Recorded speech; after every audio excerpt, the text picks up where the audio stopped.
Bonjour, merci d'être ici. Merci pour les organisatrices de l'événement. Donc, pour commencer, je vais me présenter. Voilà. Je fais de la recherche sur les construits du féminin et du masculin et de la sexualité, principalement au Maroc, mais bien entendu, le Maroc n'est pas un îlot séparé. Je m'intéresse donc à d'autres contextes sociaux, d'autres contextes culturels. Notamment, donc en premier lieu, j'ai publié un livre sur les construits au Maroc, mais aussi à Hollywood, l'image de Hollywood. J'estime, donc pour présenter un peu mon parcours, j'estime que les luttes des femmes contre le patriarcat sont universelles. J'estime également que la domination masculine est universelle dans les cultures humaines depuis des millénaires.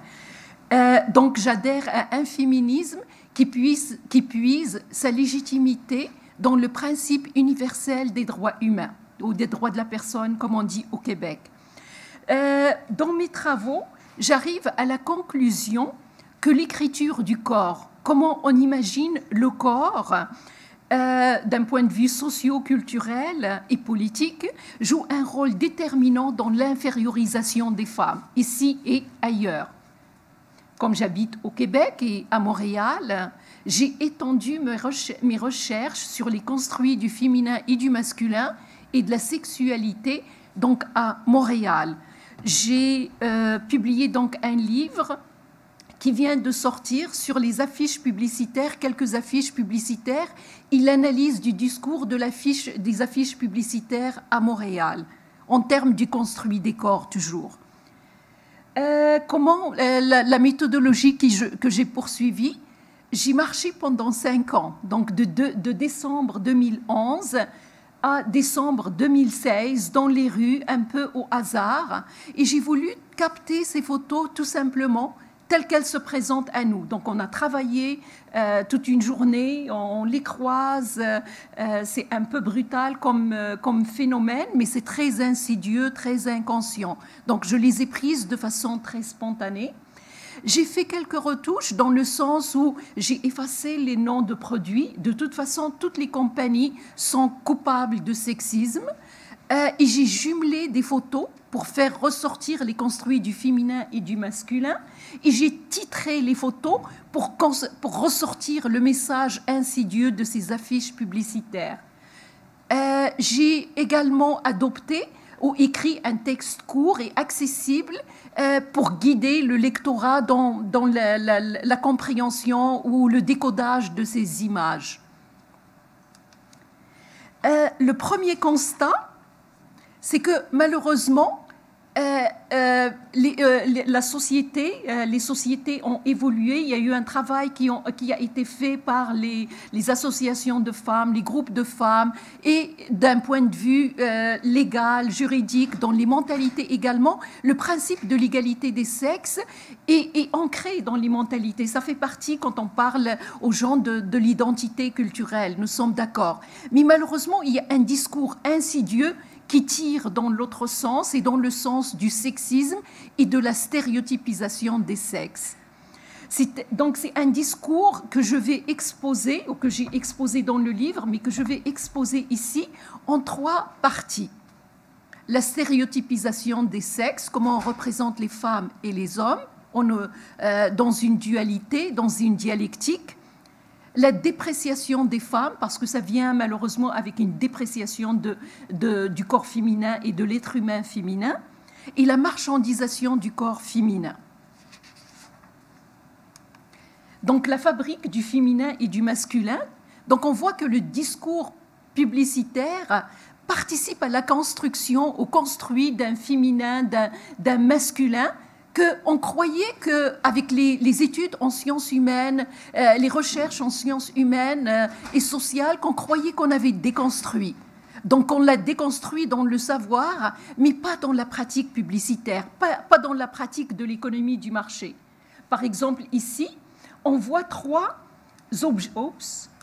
On voit 3 objets codés masculins. C'est pas difficile de les savoir. J'ai même pas besoin d'utiliser le pointeur. À savoir la chaussure, elle est plate, qui veut dire la maîtrise de l'espace. La montre, qui renvoie à la maîtrise du temps. Et la cravate, qui renvoie au professionnalisme masculin. On voit que les objets féminins sont tous des objets qui ont rapport avec la séduction, avec la sexualité, avec le corps féminin, mais un corps féminin comme séducteur. Donc rien que par les objets, il n'y a même pas d'être humain, on voit déjà qu'on construit un féminin et un masculin. Le premier constat est qu'il y a une asymétrie par rapport au corps entre les femmes et les hommes, dans le sens où les femmes se voient définir par leur corps dans la quasi-totalité des affiches publicitaires. On voit que les hommes sont représentés par une diversité ou une fourchette de diversité un peu plus large que les femmes. On voit comme des âges qui vont d'un adolescent à des hommes plus mûrs, à des hommes grisonnants, dans des postes de direction, par exemple. On voit également une diversité corporelle, une fourchette de diversité corporelle un peu plus large. Il y a les hommes musclés, mais il y a un port également proportionnel d'un homme, par exemple, qui a 40 ans, qui a une cravate, qui a une veste. On voit une diversité professionnelle. Okay, on voit des hommes qui travaillent dans un champ, qui travaillent comme mécaniciens, qui travaillent également un travail de bureau, etc. Et actifs. Ils sont actifs. Ils font du sport, ils regardent à travers un magnétoscope, ils font quelque chose. Alors que le corps féminin, ça se réduit toujours, ou dans la quasi-totalité des affiches publicitaires, à un seul modèle, à savoir une femme jeune, maigre, maquillée, sexy, blanche et passive. Il y a ce côté passivité. J'ai pris quelques exemples du livre donc, que j'ai nommé « La Belle et la Bête ». Donc, on n'est pas sorti des contes des fées, même si on est au XXIe siècle, malheureusement. Donc, on voit que la Belle, elle est très maigre, et c'est elle l'objet de la photo. Okay, elle est maigre, elle est jeune, elle sourit. Et la Bête, c'est un homme qui est hyper musclé, mais il est musclé, c'est un corps qui travaille, c'est un corps qui nage, c'est un corps qui est actif. Donc, le travail que l'homme fait sur son corps, ça s'explique par l'activité, une activité sportive. L'affiche que j'ai surnommée sensuelle versus ponctuelle, c'est pour une publicité d'une montre. Alors on voit que la montre au féminin, c'est un objet ornemental qui accentue la sensualité du mannequin féminin. Ça veut dire, on voit qu'elle a le doigt dans la bouche, elle est maquillée, elle est maigre, elle est blanche, etc.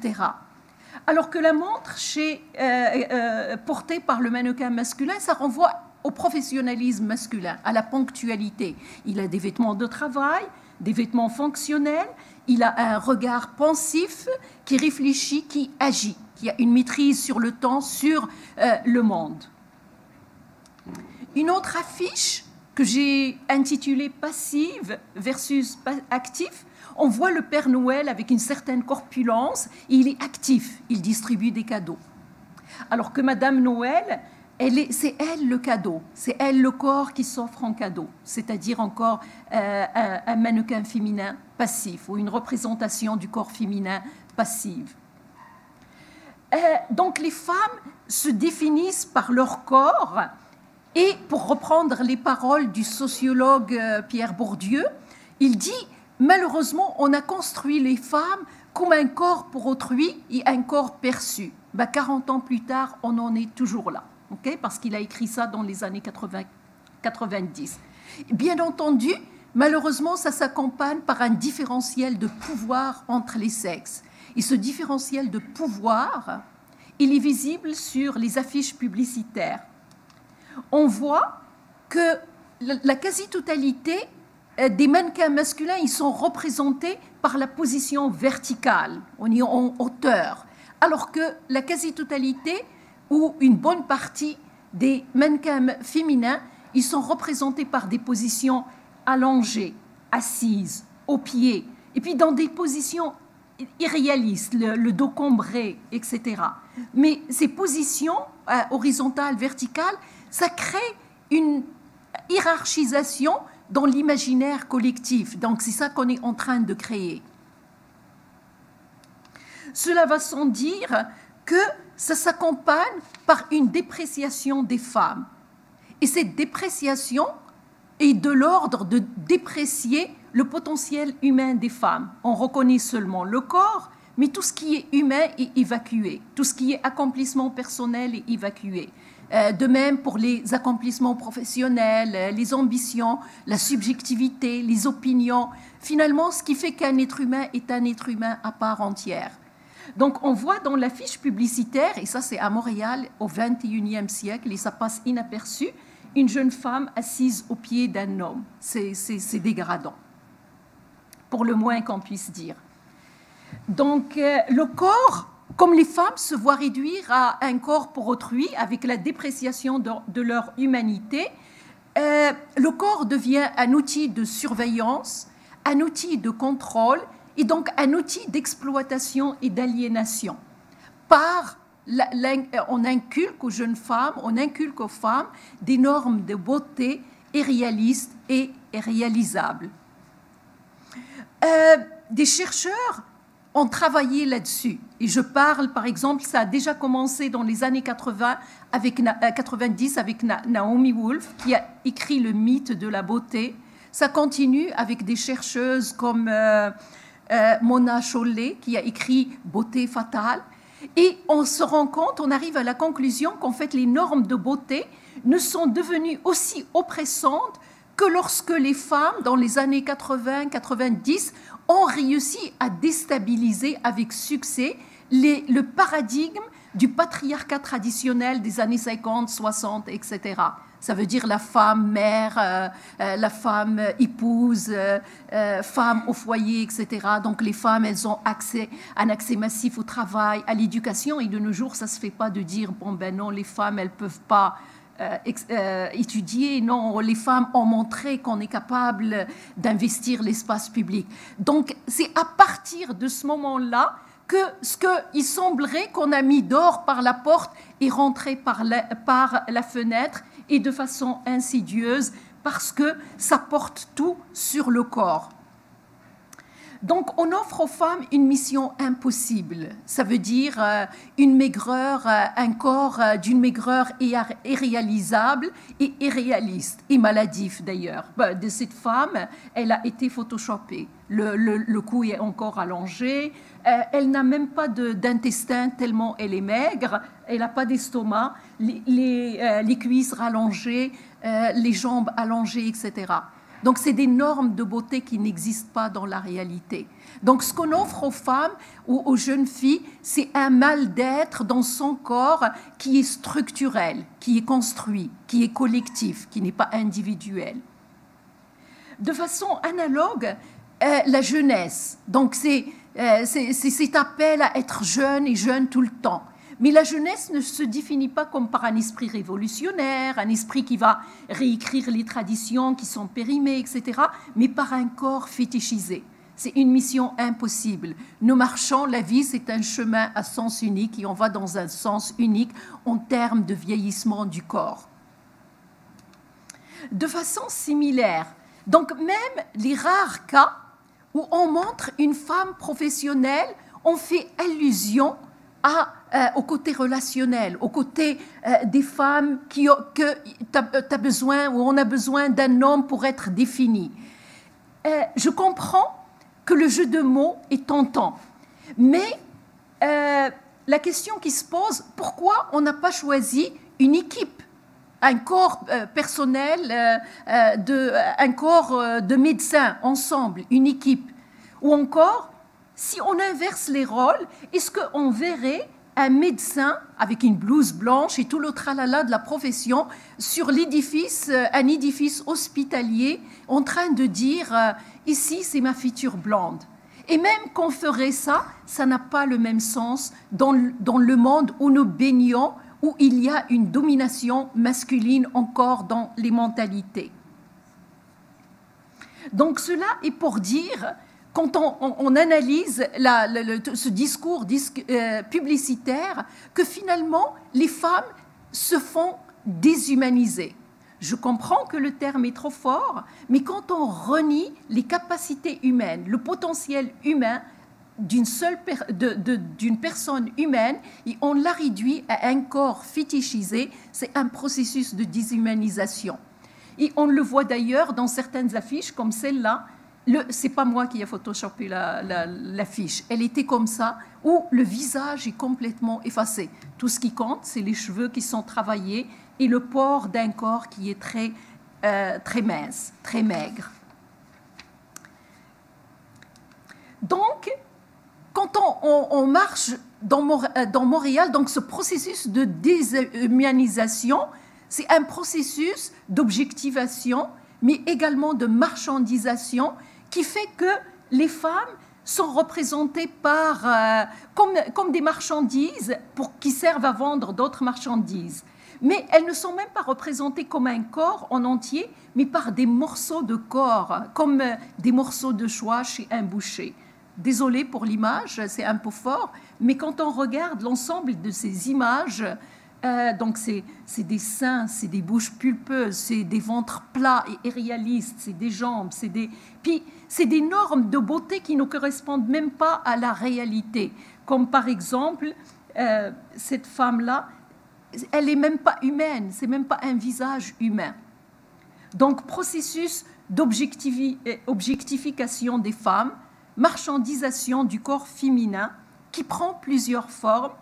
La première est que dans le discours publicitaire, les femmes apparaissent comme des marchandises privilégiées qui servent à vendre d'autres marchandises. Et la phrase n'est même pas de moi, elle est de Luce Irigaray, la penseure féministe française. Donc on voit depuis des années que c'est dans le travail des sciences humaines et sociales, la conscience est là, le travail est là, mais le discours de la publicité, de l'économie du marché ne suit pas. On voit donc, par exemple, cette publicité que j'ai intitulée la spéciale du jour, par exemple, une femme, un mannequin féminin, dans un coffret et entouré avec un nœud, donc un ruban offert comme un cadeau. Est-ce qu'on verrait la même image avec un homme? Et même quand on ferait ça, ça n'aurait pas le même sens dans le contexte de domination masculine et où nous restons encore, malheureusement. La marchandisation du corps féminin, ça vient avec une banalisation telle qu'on voit des marchandises et des femmes qui se vendent côte à côte. On marche, par exemple, à la rue Sainte-Catherine, et on voit, par exemple, on vend des canapés, on vend des chaussures, et puis un restaurant qui vend des déjeuners, par exemple, avec un menu. Puis juste à côté, on vend,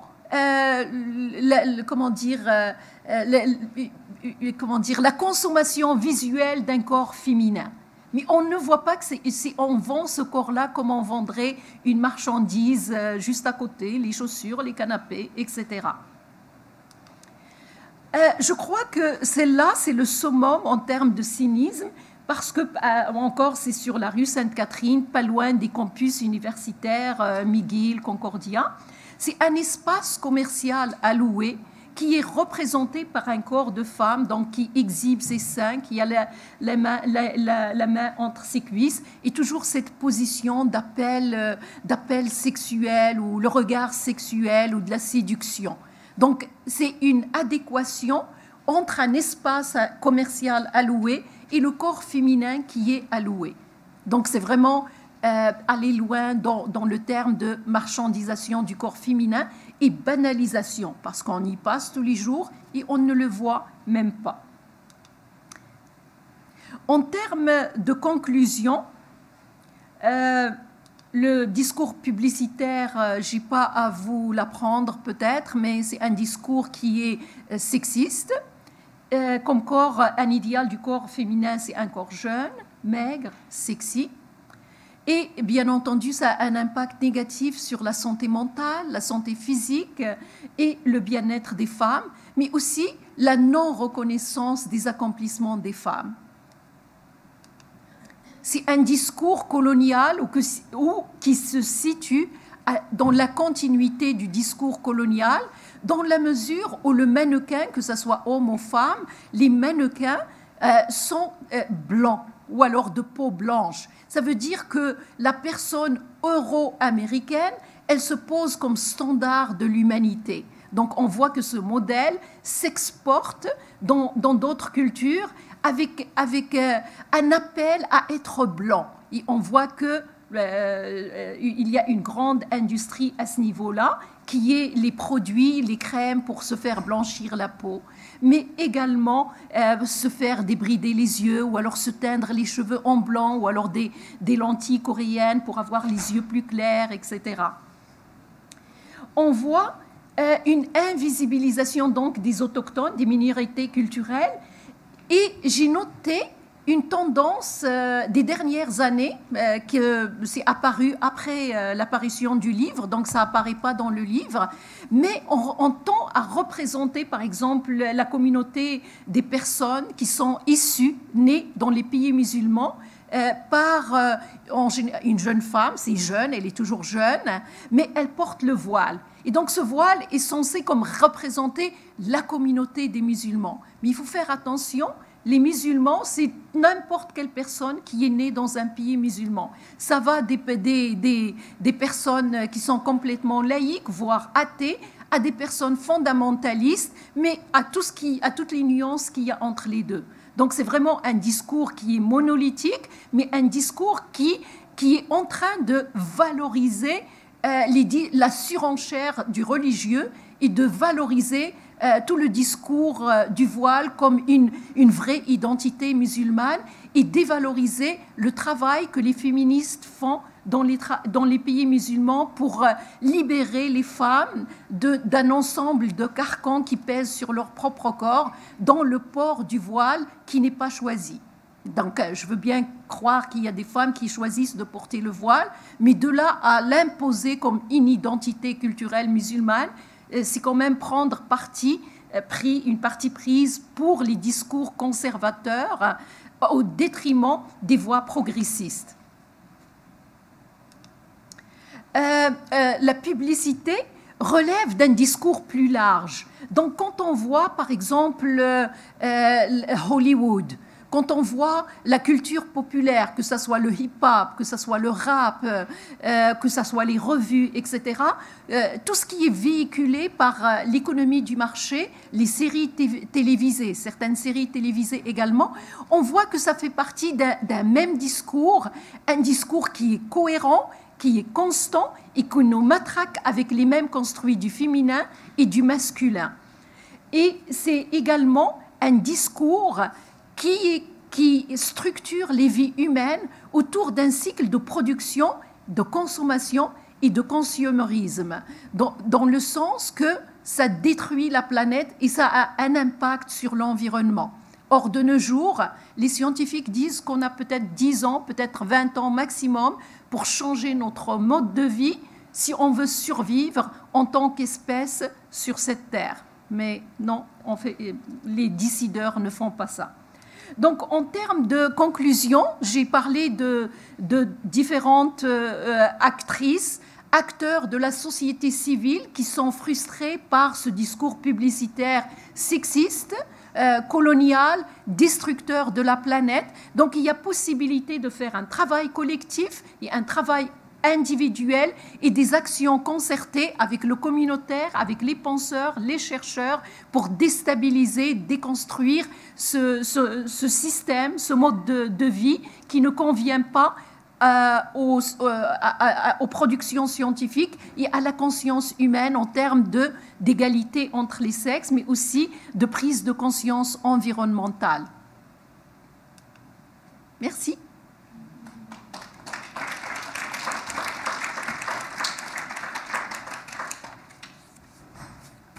Alors, j'invite les questions.